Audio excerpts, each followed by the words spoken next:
Bonjour, bienvenue à l'atelier de sensibilisation au design thinking. Mon nom est Daniel Larouche du groupe Conseil Larouche et Associés.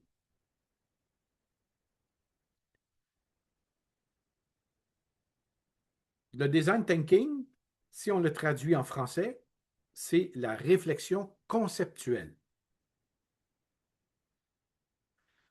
De quoi je vais parler dans l'atelier, on va commencer par une définition du design thinking. Pourquoi c'est utile pour une entreprise qui innove en 2026? La pensée conceptuelle du design thinking, la méthodologie et la mentalité de l'approche, les facteurs de réussite, et je vais faire des liens avec le Canva du modèle d'affaires et aussi faire le lien avec la méthode agile ou la méthode de gestion de projet. Donc, qu'est-ce que c'est le design thinking? Donc, le design thinking est un processus interactif, non linéaire, que les équipes utilisent pour comprendre les utilisateurs, remettre en question les hypothèses, redéfinir les problèmes et créer des solutions innovantes pour prototyper et tester. À ce moment-ci, j'aimerais attirer votre attention sur comprendre les utilisateurs. Donc, qu'est-ce que je veux dire? Comprendre les utilisateurs, dans un premier temps, on peut parler des utilisateurs internes. Donc, d'une problématique à l'intérieur des 5 fonctions de l'entreprise, que ce soit une problématique de production, une problématique de ressources humaines. Je vous donne un exemple au niveau des problématiques ressources humaines. Vous avez un problème de rétention d'employés ou un problème de recrutement. Donc, des fois, ça va vous prendre les gens en administration avec les gens de marketing ou production pour être en mesure de voir est-ce qu'il faut revoir les processus de recrutement ou revoir les avantages sociaux pour être en mesure d'avoir de la rétention de nos employés. Donc, ça vous donne un exemple de, de solutions ou de problématiques que le design thinking pourrait se pencher à l'interne. Donc, pour les fins de la présentation, on va surtout parler des utilisateurs externes. Donc, les utilisateurs externes, ce sont vos clients. Donc, ou les clients ou les segments de clients. Donc, pour le bien de la présentation, on va surtout parler des utilisateurs externes. Je commence par une citation de Tim Brown. Donc, le design thinking est une approche centrée sur l'humain de l'innovation, qui s'appuie sur la boîte à outils du designer pour intégrer les besoins des personnes, les possibilités technologiques et les exigences du succès commercial. Donc, j'attire votre attention sur l'humain de l'innovation. Donc, l'innovation dans ce cas-là avec le design thinking, c'est vraiment relié au processus créatif que vous avez à l'interne. Donc, ça, ce sont les premiers éléments à comprendre. Et le deuxième élément aussi dans cette citation, c'est les besoins des personnes. Donc, on passe beaucoup plus de personne à personne que d'entreprise à entreprise. Donc, si on est relié à une personne, un individu, de besoin d'un individu précis, ben à ce moment-là, c'est beaucoup plus humain qu'est-ce qu'on peut créer comme processus d'amélioration qu'on veut intégrer dans notre entreprise. Donc, le design thinking favorise l'innovation. N'oubliez pas que l'innovation, ce n'est pas juste relié aux produits ou aux services que vous vendez, mais des fois, c'est de la façon de le vendre. Donc, c'est dans cet esprit-là, au niveau du design thinking, qui va vous permettre d'aller voir quels sont les éléments de sensibilisation, quels sont les éléments que le client a besoin pour être en mesure d'acheter vos produits. Et pour ça, il faut qu'ils connaissent vos produits. Donc, la commercialisation aussi est au centre de l'innovation pour trouver le moyen d'atteindre votre client précis ou un segment de clients que vous avez. Donc, les entreprises doivent innover pour survivre et rester compétitives dans un environnement en rapide évolution. Donc, il faut être en mesure d'innover régulièrement. Et aujourd'hui, tout ce qui s'appelle les réseaux sociaux, ça bouge très, très vite. Et on sait très bien que si vous restez stagnant plusieurs années à faire toujours les mêmes choses, ben, vous allez vous faire dépasser par la concurrence. Donc, vous devez constamment être à l'affût des nouvelles tendances, des nouvelles façons de produire ou de nouvelles façons de commercialiser pour être en mesure d'être en avant de vos compétiteurs. Aussi, quand on parle d'équipes, les équipes de conception utilisent la pensée design pour traiter des problèmes mal définis ou inconnus. Donc, des fois, on a une problématique, mais on ne sait pas comment la résoudre à ce moment-ci. Ou pour le moment, on s'est inconnu, mais on aimerait que ce point de vue soit amélioré. Donc, vous allez voir que le design thinking veut évidemment recevoir cette information d'une problématique pour l'inscrire et savoir que peut-être dans 2, 3 mois, cette problématique-là va ressurgir et dire, OK, là, à ce moment-là, on est plus prêt à travailler sur cette problématique. Donc, il y a 3 perspectives de la pensée conceptuelle, les 3 blocs, si on veut, du design thinking. Ce sont les éléments désirables, évidemment, de notre utilisateur, de nos utilisateurs, les éléments réalisables et les éléments viables. Donc, l'objectif, c'est de combler ces 3 éléments-là, les éléments désirables pour notre utilisateur final ou les utilisateurs finaux.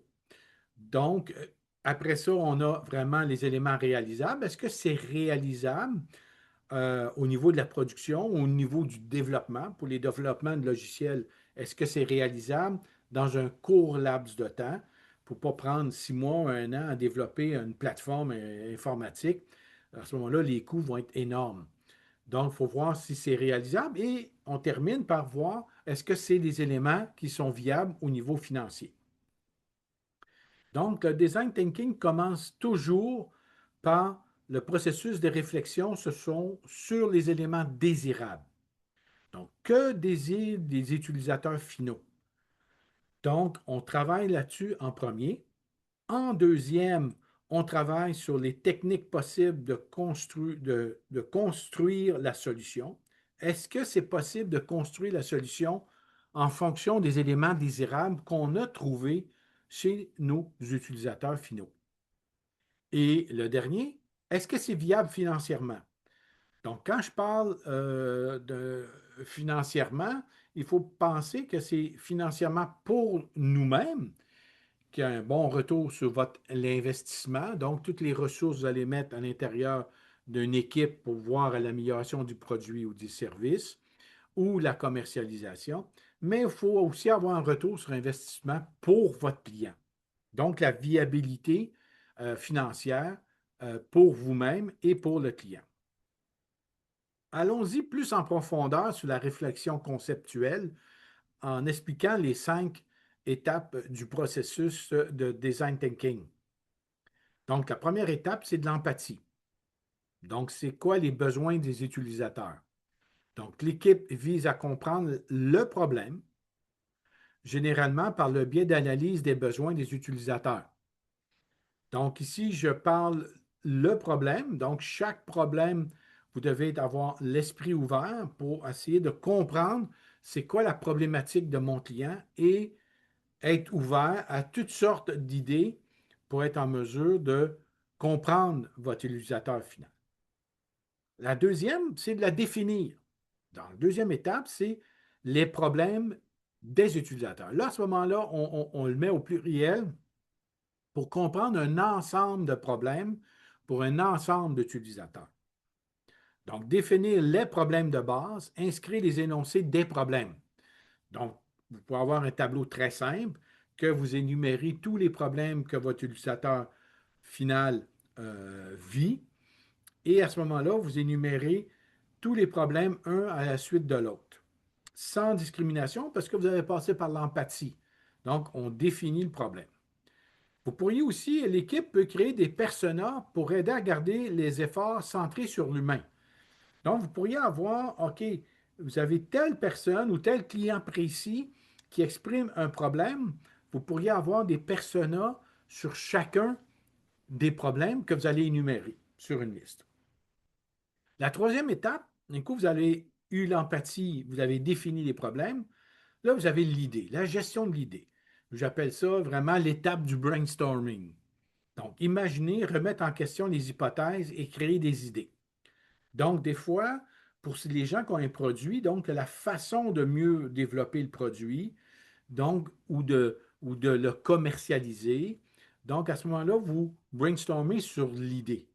Donc, l'équipe doit réfléchir à d'autres façons de voir le problème et identifie des solutions novatrices à l'énoncé du problème. Donc, c'est là que le gros du travail de votre équipe multifonctionnelle doit se pencher pour être en mesure d'innover. Donc, l'innovation, elle est principalement à cette étape du début du design thinking. Donc, n'oubliez pas que ça se fait avec une équipe multifonctionnelle. Donc, la meilleure équipe, c'est des équipes qui pourraient avoir des expériences en marketing, avec des compétences en marketing, avec des gens de production qui ont des compétences en production. Parce que si vous développez le meilleur produit qu'il y a sur le marché, mais que vous ne réussissez pas à bien le commercialiser ou à bien le vendre à cause du coût qui est un peu plus cher, mais vous avez un meilleur produit, ça ne fonctionnera pas. Donc, des fois, on met en interaction des gens qui ont des compétences différentes et des expériences différentes pour arriver avec un projet d'innovation qui rejoint l'ensemble de l'entreprise. La quatrième étape, suite au travail de brainstorming, vous avez développer des prototypes. Commencer à créer des solutions, d'arriver avec des solutions. L'objectif est d'identifier la meilleure solution possible à chaque problème. Donc, l'équipe explore les idées. Donc, vous avez les idées, vous explorez les idées, puis vous dites, écoute, selon vous, selon l'équipe, quelle serait la meilleure solution pour aider le problème de notre client ou les problématiques de mes clients? Quand les prototypes sont développés, vous passez à la dernière étape du design thinking, donc vous testez. Donc, essayez les solutions. Donc, l'équipe teste ses prototypes avec de vrais utilisateurs. L'objectif est d'acquérir une compréhension approfondie des utilisateurs et de leur solution au produit idéal. Donc, vous testez, puis il faut tester ça le plus tôt possible avec des utilisateurs que vous allez choisir. Donc, stratégiquement, vous allez choisir, mettons, 2, 3, 4 utilisateurs finaux. Et à ce moment-là, vous allez être capable de le tester puis d'avoir une rétroaction sur la solution ou le prototype que vous proposez. Pour ceux qui sont habitués avec le Lean Startup, dans le livre sur le Lean Startup, on parle de produits minimum viables. Donc, dans les technologies de l'information, on comprend ce principe-là où on a un produit minimum viable qu'on envoie rapidement à un utilisateur ou des utilisateurs pour avoir des commentaires pour bonifier notre solution ou bonifier notre logiciel. Donc, ça ressemble beaucoup à cet élément-là où vous testez et vous recevez une rétroaction des utilisateurs. Pour comprendre ce principe-là, j'ai mis le graphique avec le processus linéaire, mais il est non linéaire. Donc, empathie, que j'ai parlé, définition, les idées, développement des prototypes et le tester.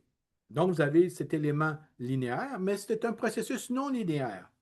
Donc, si on prend le premier au niveau du test, un coup, vous avez testé, vous allez sûrement avoir des commentaires et revenir complètement, ça se peut, que vous revenez complètement à la première étape, parce que vous venez d'apprendre à connaître les utilisateurs grâce au test. Ah, vous avez découvert d'autres utilisateurs parce que vous avez testé, puis vous dites, ah, écoute, notre utilisateur qu'on croyait au début, c'est peut-être pas lui, c'est peut-être un autre. Donc, ça vous permet de comprendre puis d'élargir les possibilités sur des utilisateurs que vous n'aviez pas pensé.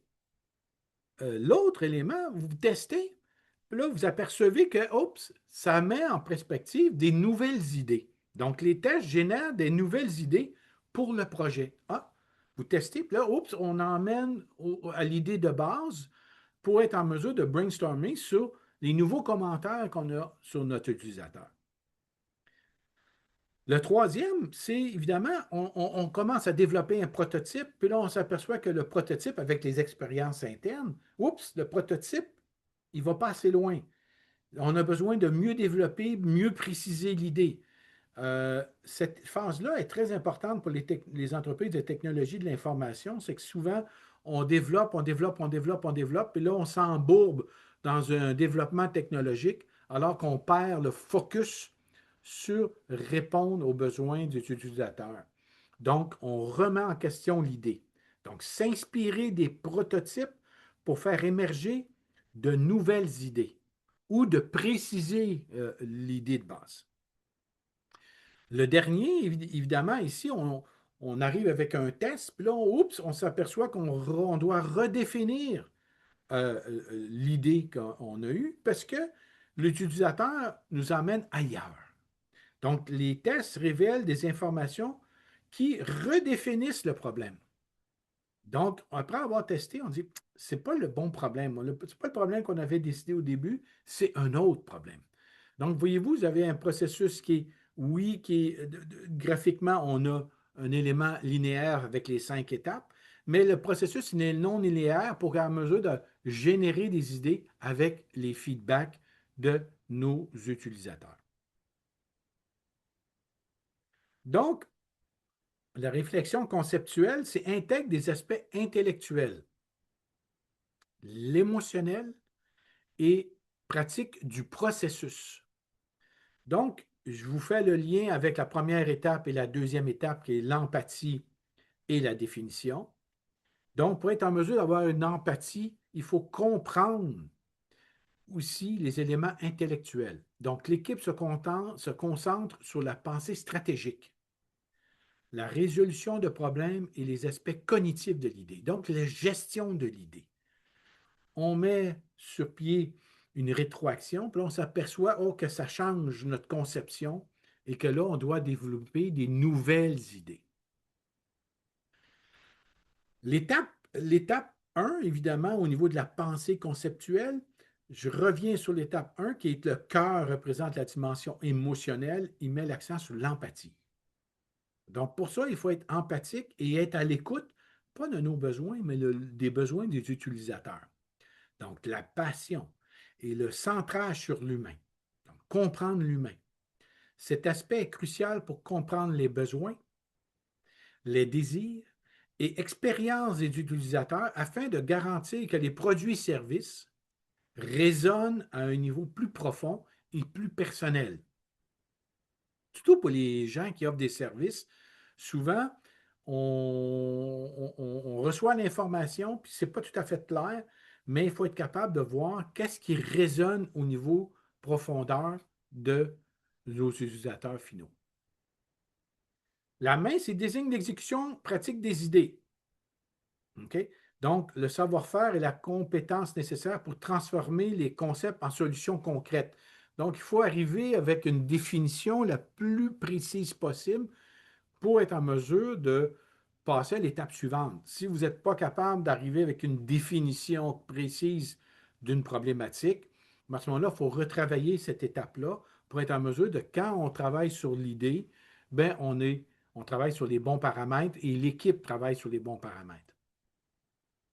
Dans les étapes 3, 4 et 5 du processus de réflexion conceptuelle, lors de la phase inspirée, l'équipe se concentre sur la compréhension des besoins, comportement et motivation des utilisateurs.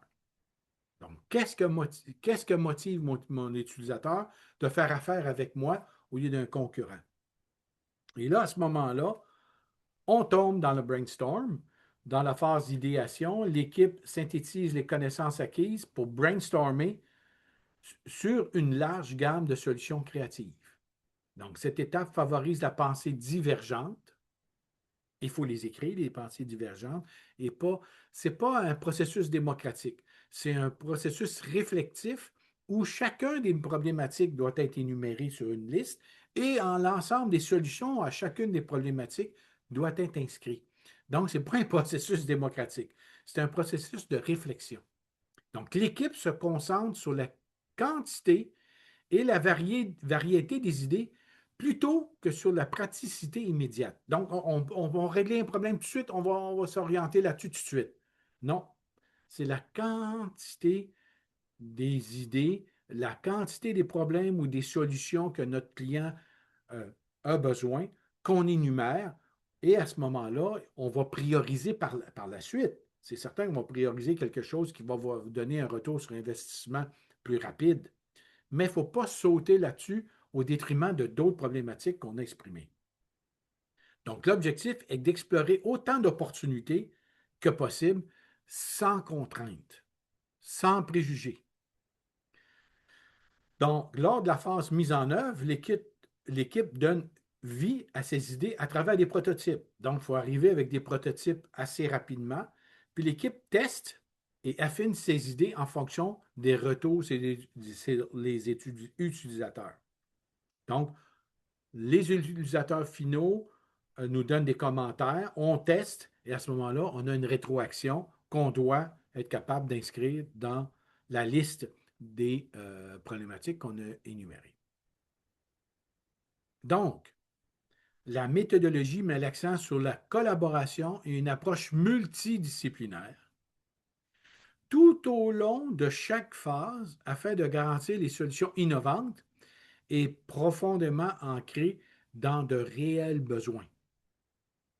Donc, cette phrase, elle est très importante de comprendre que c'est une approche multidisciplinaire. Donc, si vous mettez toute une équipe de production pour améliorer un produit, mais qui manque l'équipe administrative au niveau des coûts, au niveau de la comptabilité, et il manque les gens au niveau du marketing, bien, il manque quelqu'un. Donc, il faut avoir une équipe multidisciplinaire, empathique, ouvert aux idées des autres, qui permettent d'emmener les éléments créatifs.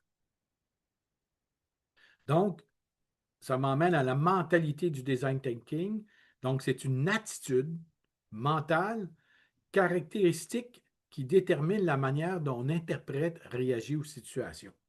Donc, si vous avez une équipe qui travaille sur le design thinking, ça vous prend des gens avec l'esprit ouvert. Donc, les mentalités de design thinking sont la façon dont les individus pensent, ressentent et s'expriment lors des activités de design thinking. Donc, s'expriment avec ouverture, avec respect, puisque des fois, on peut arriver avec des idées un peu farfelues, mais de ne pas avoir de préjugés sur les idées qu'on transmet et plutôt de les énumérer, parce que des fois, il peut y avoir une idée un peu farfelue, bien qu'après 3-4 mois, on se dit hey, c'est moins farfelu qu'on l'aurait cru, c'est quelque chose qu'on peut faire. Facteurs de réussite, il y a 9 facteurs de réussite. Soyez empathique, collaboratif, optimiste, adoptez l'ambiguïté, soyez curieux, recadrez et reformulez, adoptez la diversité, rendez-le tangible, puis agissez. Excusez. Donc, on voit, on commence toujours par l'empathie, la collaboration, d'être positif, accepter un peu l'ambiguïté, emmener la curiosité. Je vais mettre un petit peu l'emphase sur la curiosité. Vous pourriez arriver avec une idée que vous pouvez challenger avec l'intelligence artificielle. Donc, vous avez une idée créative et vous le mettez à l'intérieur de l'intelligence artificielle qui, à ce moment-là, peaufine votre idée. Donc, il faut être curieux pour arrimer les éléments humains avec l'intelligence artificielle. Donc, recadrer, formuler, adopter les diversités, évidemment, il faut toujours agir. Donc, vous avez les 9 facteurs de réussite. Je vous disais que je ferai le lien avec le Canva du modèle d'affaires. Pour ceux qui connaissent le Canva, vous avez les 9 blocs de la matrice. J'attire vos attentions sur le segment de client et la proposition de valeur qui est le cœur du modèle d'affaires. Donc, la première chose qu'on doit se pencher quand on parle des éléments désirables, c'est de travailler sur votre profil de client. Donc, avec la Canva de modèle d'affaires, pour ceux qui connaissent comment ça fonctionne, il faut travailler sur les bénéfices pour votre client, les aspirations ou les problèmes que vit votre client. Donc, on commence toujours par les besoins des utilisateurs. Donc, c'est quoi le profil de vos clients? OK? Quand vous avez reçu les commentaires sur les bénéfices pour votre client, les aspirations ou les problèmes, on regarde vraiment les besoins non comblés. Donc là, c'est un vocable qu'on utilise pour le canevas du modèle d'affaires en disant c'est quoi les besoins non comblés de notre client final. Donc, le travail du design thinking se fait de l'autre côté. Donc, c'est pour ça que je trouve le lien intéressant avec le design thinking, parce que souvent, on a un produit ou un service qu'on veut vendre et on croit qu'on répond à toute la demande puis on l'envoie directement chez notre client. Mais le design thinking nous permet de réfléchir à des éléments à l'intérieur de notre proposition de valeur. Donc, des éléments de création des bénéfices. Donc, on re-questionne notre produit, notre service pour répondre mieux aux solutions de notre client. Donc, c'est important que le comprendre le design thinking permet de bonifier et d'améliorer votre proposition de valeur et même d'actualiser vos produits ou services. Donc, des fois, quand ça fait un bout de temps que vous vendez vos produits ou vous le vendez sur des plateformes X, Y, Z, mais vous dites, OK, je vais ajouter une plateforme parce qu'il y a d'autres clients dans un autre marché qui pourraient être intéressants. Donc, ce qui est intéressant avec le design thinking et le canevas du modèle d'affaires, c'est ça bonifie, ça permet de bonifier son travail avec une bonne équipe multidisciplinaire, de bonifier votre propre proposition de valeur. Je termine avec le lien qu'on peut faire avec la méthode agile. Donc, les équipes utilisent souvent le design thinking et des méthodologies agiles en gestion de projet, développement de produits et développement de logiciels. Donc, pourquoi je vous parle de ça? C'est que quand un groupe Conseil Larouche et Associés travaille ou les gens de notre équipe travaillent auprès d'entreprises, il ne faut pas penser que le design thinking va régler tous les problèmes. Nous, ce qu'on va faire, c'est qu'on va travailler avec les outils que vous avez déjà avec vos équipes multidisciplinaires, que ce soit les méthodologies agiles ou la gestion de projet ou peu importe les projets que vous avez à l'interne. Nous, on va bonifier ce que vous avez comme outil. On va bonifier vos équipes pour être en mesure d'aller un petit peu plus loin dans l'innovation et de comprendre que l'innovation passe aussi par l'originalité de l'humain. Donc, ces méthodes ont des approches distinctes, mais partagent certains principes communs. Donc, c'est important de comprendre qu'on n'arrive pas avec une solution qui va tout régler, mais une solution complémentaire pour bonifier tous les projets que vous avez à l'interne pour y donner un aspect plus innovant et plus créatif. Sur ça, je vous remercie beaucoup de votre attention. Donc, si vous voulez, vous pouvez nous rejoindre sur notre site web à gclarouche.com ou m'écrire sur daniel.larouche@gclarouche.com. Sur ça, je vous remercie beaucoup et j'espère avoir de vos nouvelles prochainement. Merci.